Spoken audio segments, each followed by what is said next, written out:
Hello, my good wishes to the members of the India International Center.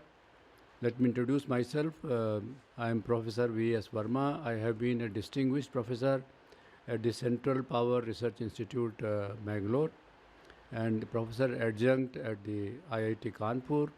And I have held the position of the member of Central Electricity Regulatory Commission in Delhi, and also chaired the commission for a few months. Uh, it is a great pleasure to speak and welcome you all on this occasion of the climate change and the World Environment Day. Today we are here to have a World Environment Day campaign for the Climate Change Research Institute. I would like to go back to the genesis of the World Environment Day. It was established by the UN General Assembly in the Stockholm Conference on the Environment and Development held in 1972.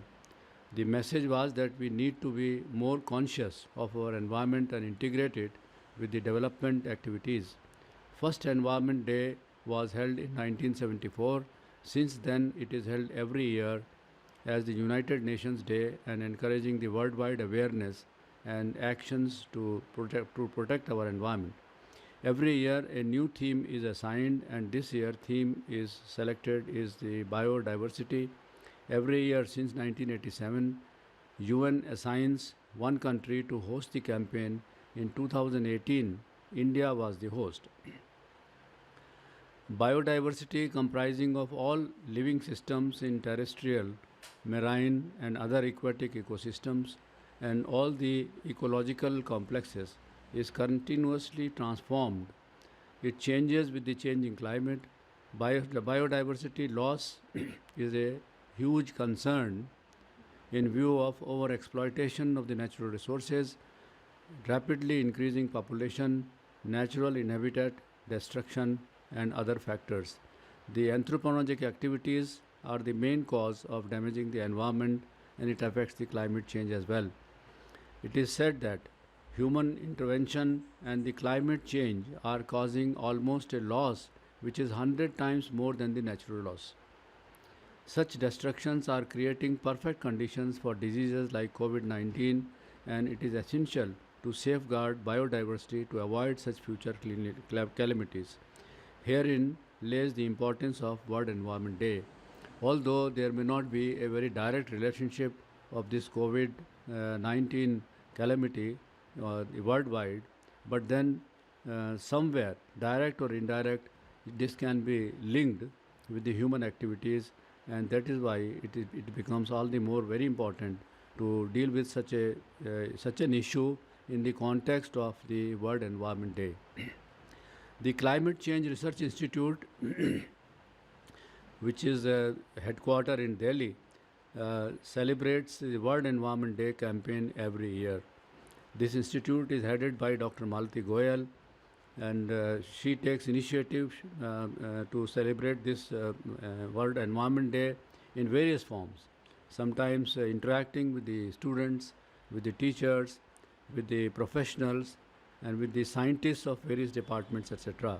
Her contribution towards the change of the environment and the climate change is noteworthy and will go a long way in taking this initiative by herself. Last year, she organized a 2 days teachers workshop in activity-based learning in chemistry and environment for the schools, teachers in the association with the Royal Society of Chemistry and IIC.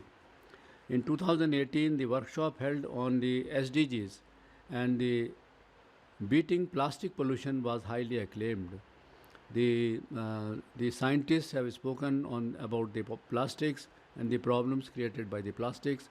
The government notifications, etc., were discussed, and the various scientists who were invited discussed the problems in the right perspective. And it came out that rather than rejecting the use of the plastics, this should be categorized in the various categories, and something should be recovered out of it, and there are some plastics which can be dealt and rejected, and the precautions need to be taken. This initiative particularly by Dr. Malti Goyal, was appreciated and everywhere, and every time the recommendations are sent to the various government departments. The speaker for this Environment Day this year is also a lecture by Dr. Malati Goyal, who is a renowned speaker in scientific and environment fields and is known for her achievements in her professional career. Dr. Malti Goyal have had a very long career in research and development with the scientific departments of the government, and she rose to the senior levels of the senior scientist and advisor in the Ministry of Science and Technology. Dr. Malti Goyal has an MSc degree from BITS Pilani, a very reputed institute, and has a doctorate in the physics from IIT Delhi. After being in service for a long career and in the Government of India, she is currently the president of the Climate Change Research Institute and doing yeoman service to the society. I send my all good wishes to the Malti Goyal, and again welcome to the all members of the IIC for this very important celebration of the World Environment Day. My all good wishes to all the participants in this conference. Thank you. Welcome to all. I am Dr. Malti Goyal. We are here to celebrate the World Environment Day, which is on 5th June every year. And the theme this year is biodiversity. Biodiversity, as you know, continuously get transformed by the changing weather and climate. It is said that human intervention and climate change are causing almost a loss of 100 to 1000 times of the natural loss. Such restrictions are now creating perfect conditions for the disease like COVID-19 pandemic, for the pandemic like COVID-19. In future, the loss may become even 10 times more by 2050, and then it is predicted that we are heading towards the mass extinction of the planet Earth. It is essential that we safeguard the biodiversity now to avoid such future calamities and take action. The Climate Research Institute, which I am heading, has a campaign on Environment Day every year. And the India International Center with its association has motivated us. And this year it is special as the global pandemic COVID has taken over the world by surprise. The Environment Day marks the society's unified and digital response to our environmental crisis. I will be the theme of my talk is Post-COVID-19, Future of Biodiversity. My presentation is in 4 parts: COVID-19 first, then biological or biodiversity second, the challenges it is throwing on us, and the future motivation.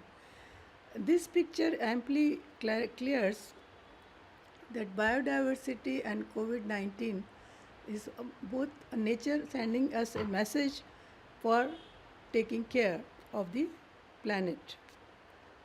These days, we hear about the corona at least 100 times in a day. So let me first begin with the corona. What is the difference between the coronavirus and COVID-19? Sometimes these terms are confused and we talk COVID-19, but it is actually the coronavirus, which is a large family of viruses which may cause illness in animals or humans. In humans, several coronaviruses are known earlier to cause respiratory infections, which are ranging from common cold to more severe diseases. And COVID-19 is the coronavirus COVID, which occurred in 2019 first time, so COVID-19. It is a zoonotic disease caused by the new coronavirus SARS, also named as SARS-CoV-2. The SARS-CoV-1 was detected in 2003 and affected China mostly. COVID-19 has been declared as a pandemic and has impacted over 213 countries of the world. Looking at this diagram, you can see that 11th March, on which day the pandemic, it was declared as pandemic by the WHO. Italy was the having highest affected patients on 11th of March, and United States was on the 8th position, followed by Japan and Switzerland. And now, just after a month or so, that is on 19th April, United States has taken over as the top affected country, and Italy is second. So this is spreading very very fast, and has what are its unique features which we come across. COVID-19, it is a global spread of disease. It is a unique in a way because it does not demarcate between developed and developing countries. World come into lockdown. Machine mobility came to a stop. Where you are, you stay there. What it resulted? Work from home culture. You work from home. Then restriction in the movement of elderly. They couldn't go out for a walk. Increased uses of mobile, like new apps, seminars, and meditation. Overcrowding one after another, and increased awareness about an environment.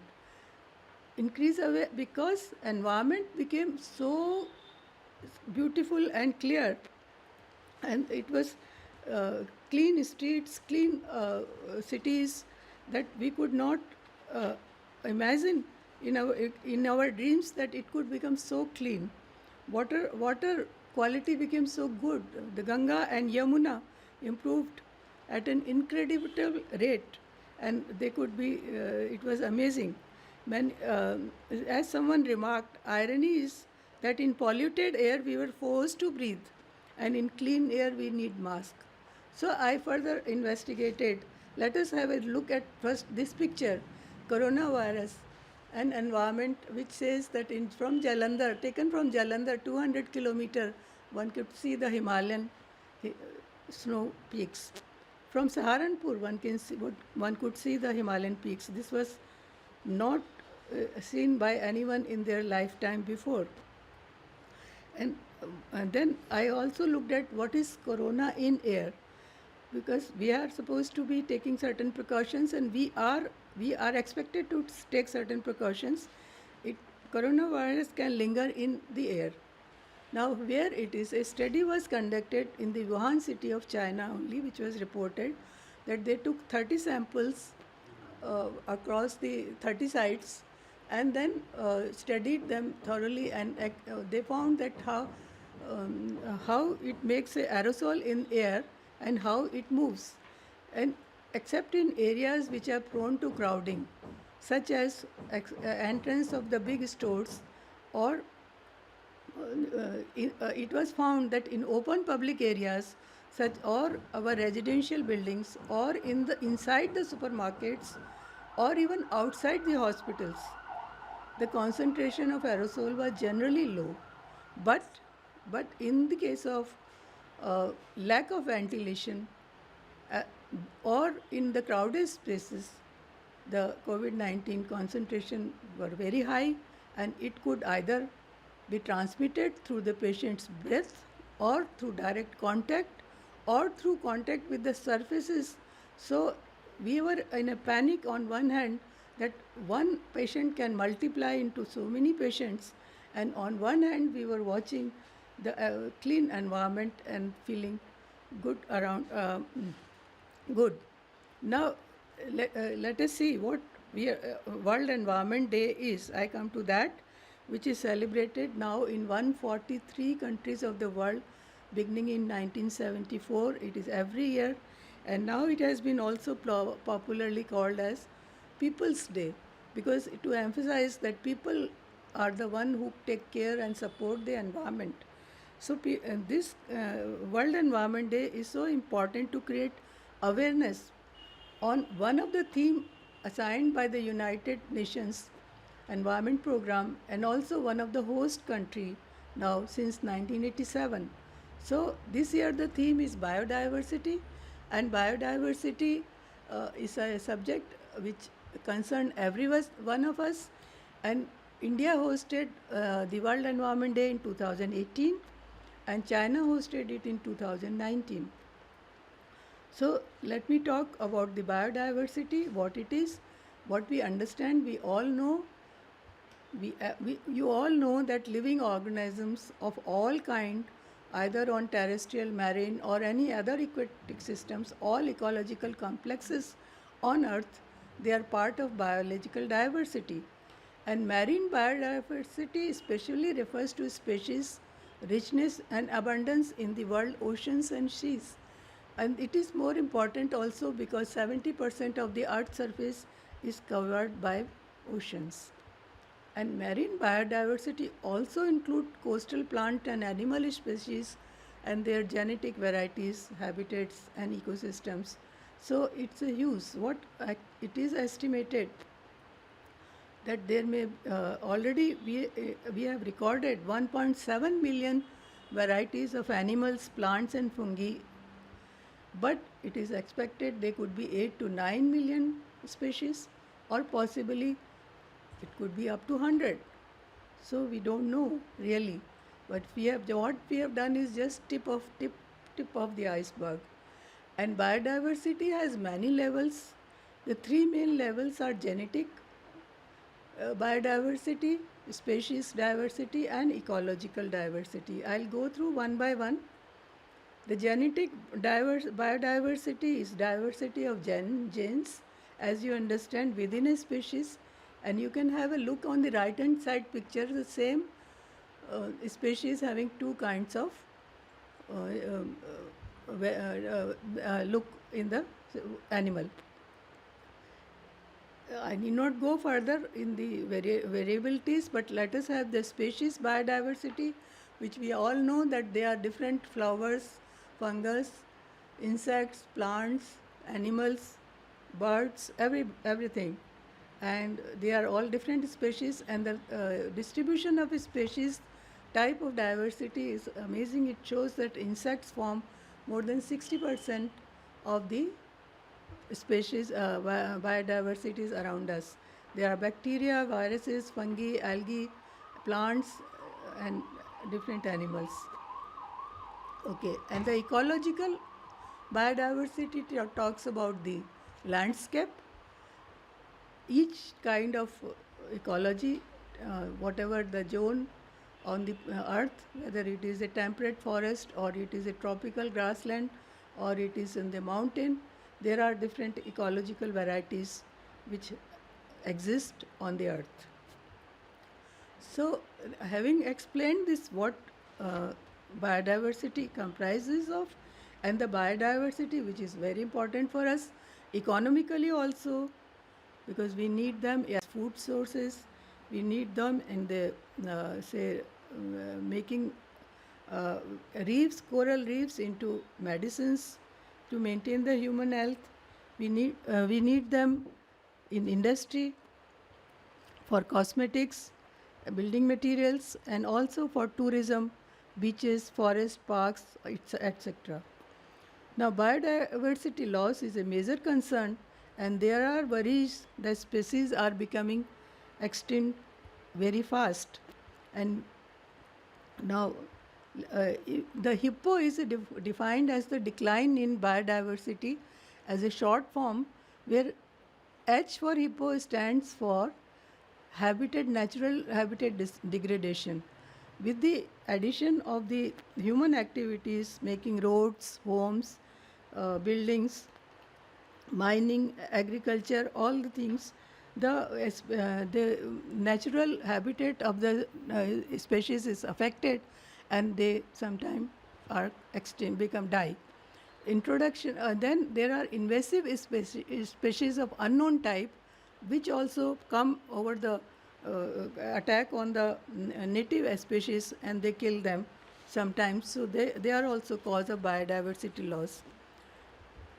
We all know that increasing pollution and giving rise to influx of carbon dioxide, global warming in the atmosphere, and they directly impact air and water qualities.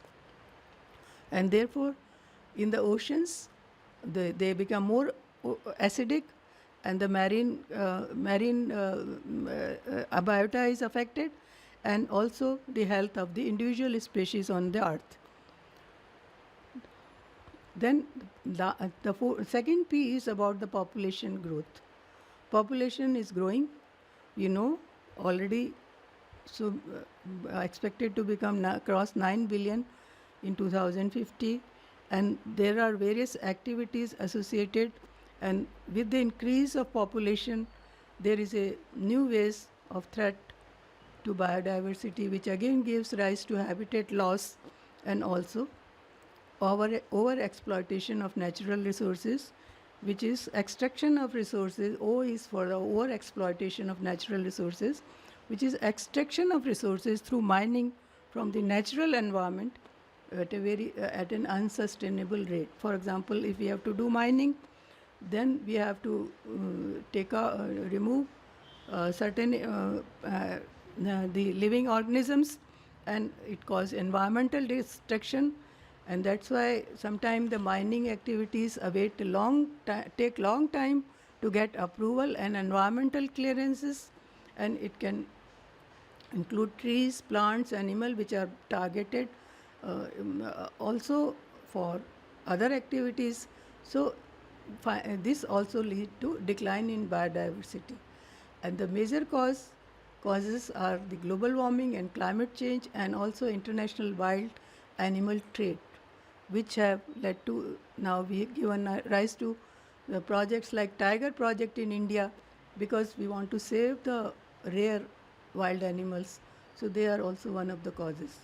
So we now are come to the situation, destruction of habitat and loss of biodiversity is creating the perfect conditions for disease like COVID, which we are having it now. And what actions are we taking to prevent the loss, biodiversity loss?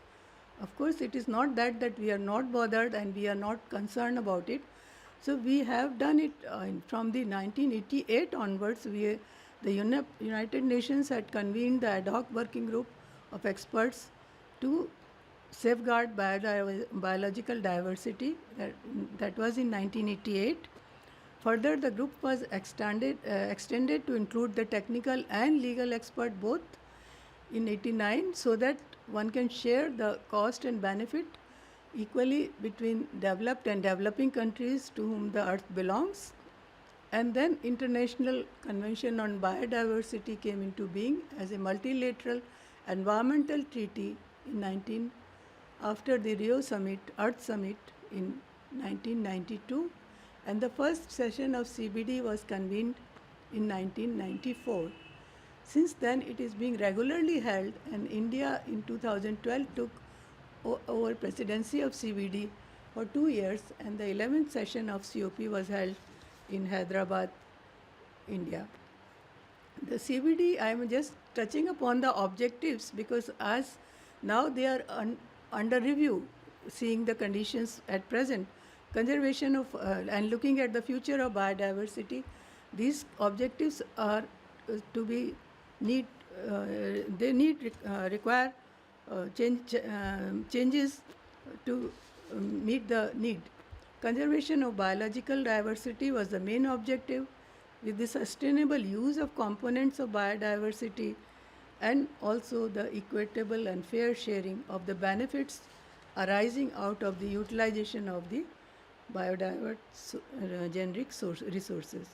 Well, these have done well, but since now we are facing the challenge we are looking at what the future is going to be, so it is important that these objectives come under review on the treaty. Coming to the biological diversity in India, India is one of the richest nations in terms of biological diversity. It helped to maintain the main important cycle on Earth, which is carbon cycle and carbon exchanges and water cycle. And they are affected also with the changing taking place in the biodiversity. And the conservation leads to conservation of the ecological diversity, so that the soil fertility is replenished, and we can preserve the food chains for the food security. Then India is located in the tropical and subtropical latitudes, and it has all kinds of ecological habitats like forests, mountains, grasslands, wetlands, coastal and marine ecosystems, deserts. So it is rich, and it is on the track also for its national biodiversity target. Let's have a look at the acts which have been inducted in India from 1876 onwards. And Indian Forest Act was announced first in 1876. Every 15 years or so, there were a new act like Fisheries Act, Destruction of Insects and Pest Act, and then Forest Act. But after independence in 1972, the first Wildlife Protection Act came. And since then, every 5 to 6 years, that act has been amended, or a new act has been given to preserve the biodiversity, and which is the success of India's in this field. Like from 72, there was Wildlife Protection Act, then Forest Conservation Act, Environment Protection Act, and 91 Wildlife Protection Amendment, and then Biological Diversity Act came in 2002. And the rules came, and the Forest Right Act particularly dealt with the forest dwellers and how they can take of biodiversity protection. That was in 2006. And we have two action plans brought out: National Biodiversity Action Plan and Integrated National Fisheries Action Plan, which came out in 2009 and 2016. So India is quite ahead on this. But is it? Maybe this is the reason India is affected less by the pandemic as compared to other countries. Can we say that? I don't know. We have to check. But I'm just coming to the biodiversity loss and COVID-19, where nature is given us the message of outbreak of animal-borne infectious diseases like Ebola, SARS, MERS, bird flu, now COVID-19, swine flu. They were some of the are on the rise. Pathogens are crossing from animals to humans and are spreading quickly to new places, and the spread is so fast. And the US Center for Disease Control and Prevention came out that about 3/4 of these diseases called as zoonotic diseases are infect humans originating from the animals. The real animal traits which feed international market also lead to contamination of urban centers. And now it is believed that epidemic of SARS, severe acute respiratory syndrome, has risen out of the proximity between the bats, carnivores, and gullible human consumers. But that is also a theory. We do not have a proof yet. We are learning every day from the disease, and global standards are being maintained by the WHO, who is guiding on how to take care, how to protect ourselves, and how to prevent the virus flow. So we have now come to the conclusion that safeguarding biodiversity is essential to prevent the next pandemic. And pandemic is an example of mistreated biodiversity. It said on April 30, 2020. So we are very clear now that we have to take action for the future of our biodiversity now. And the challenges which for safeguarding biodiversity I am listed here. Many of them we have talked about, like global warming, climate change. We talked about the wildlife blockage corridors, international animal trade, then over-exploitation of the forest areas, emergence of new economic opportunities with the use of new economic opportunity also affect the biodiversity, competing development needs, unsustainable land use, wildfires, and energy, using the firewood and other material for energy. They all are actually affecting the biodiversity, and there is no uh, guidelines on that.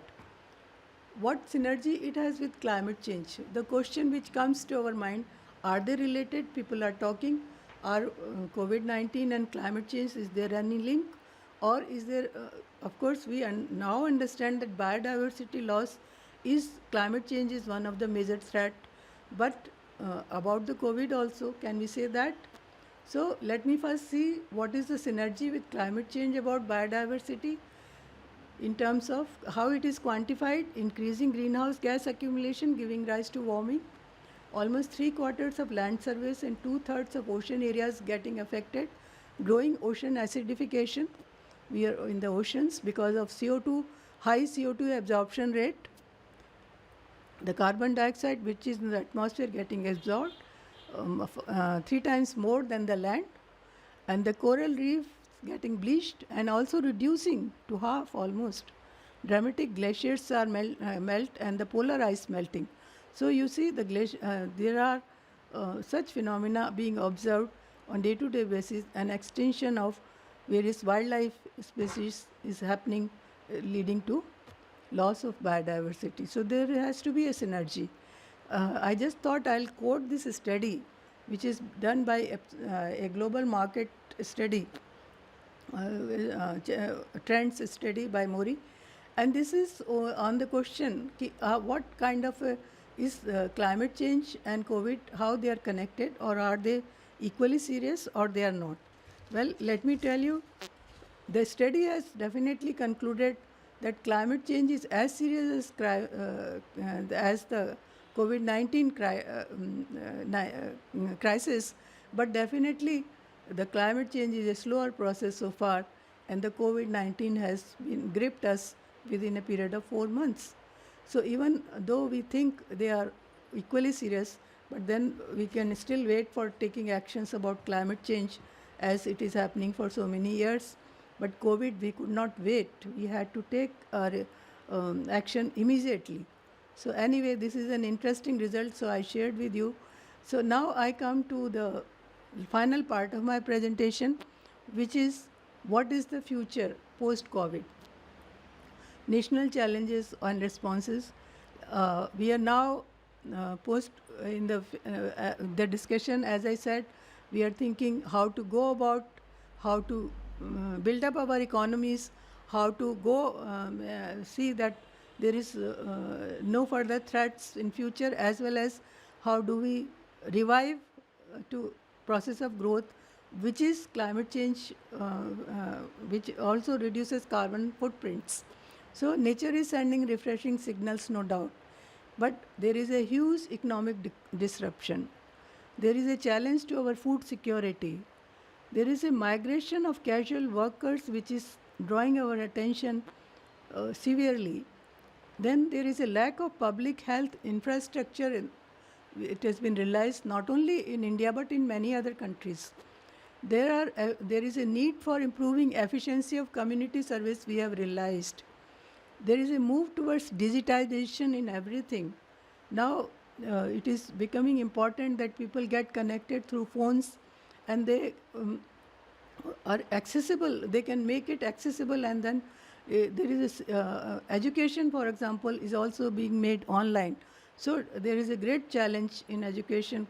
The schools have been closed for months, and we cannot afford for our youth to be not getting exposed to the learning. So there are new decisions are being taken, like for example 12 new channels are being allotted for educational as educational channels. So we are looking at it. So finally we are going towards an Atmanirbhar Bharat, that is our goal, Atmanirbhar Bharat. And I must mention a few things about the science, technology, research, because intensifying of science, technology and innovation is one of the goal which has been taken a jump to find out after COVID. And scientific agencies like DST, DBT, CSIR, ICMR, DRDO, information technology, all have mounted R&D investment to find testing, diagnostics, cure, and the vaccine for coronavirus. Over 30 institutions are now engaged in finding the scientific solutions. Collaborative research within the country and other countries is being given a push. Manufacturing of things like masks, PPE kits, India has achieved new targets and also exporting. Then pharmacy, private sector are mounting their efforts to make low-cost sanitizers and immunity boosting medicines so that people can be protected. Now, unlike the earlier case when the sanitizer price immediately jumped, now there is no such conflict in the nation. So this is one of the important thing. So when we talk of future diversity, of course, it is a huge, vast subject, and as I said, that there are already predictions that we are moving towards mass extinction, and also that the loss is going to increase 10 times more in 2050. So what really we can do, because we cannot go on like this and have pandemics every now and then. So there are some solutions which I have thought of, like at the grassroots level, active participation of the local community in preserving the biodiversity in their region. They must be able to take decision, and they must be allowed to take decision rather. Increasing awareness on human role in biodiversity, and that's what we are trying to do as a Climate Change Research Institute, to increase the awareness on biodiversity of the nation, of the world, and the challenges. And then introducing also conservation education now in the curriculum. Then we can think of the scientific research studies on remote sensing and plant diversity. Of course, India is rich, but one can still, there is a lot of scope to carry out such studies, and especially species distribution modeling studies. These are the just two I mentioned, but that doesn't mean that there are not other areas. And finally, also for the future of biodiversity to protect, there should be a greater synergy between biodiversity and climate change, and there should be taxonomy studies more and more, especially in marine environment. They are absolutely very low. And the documentation is going to be the future. Unless we have a data on all and we have documented, there will be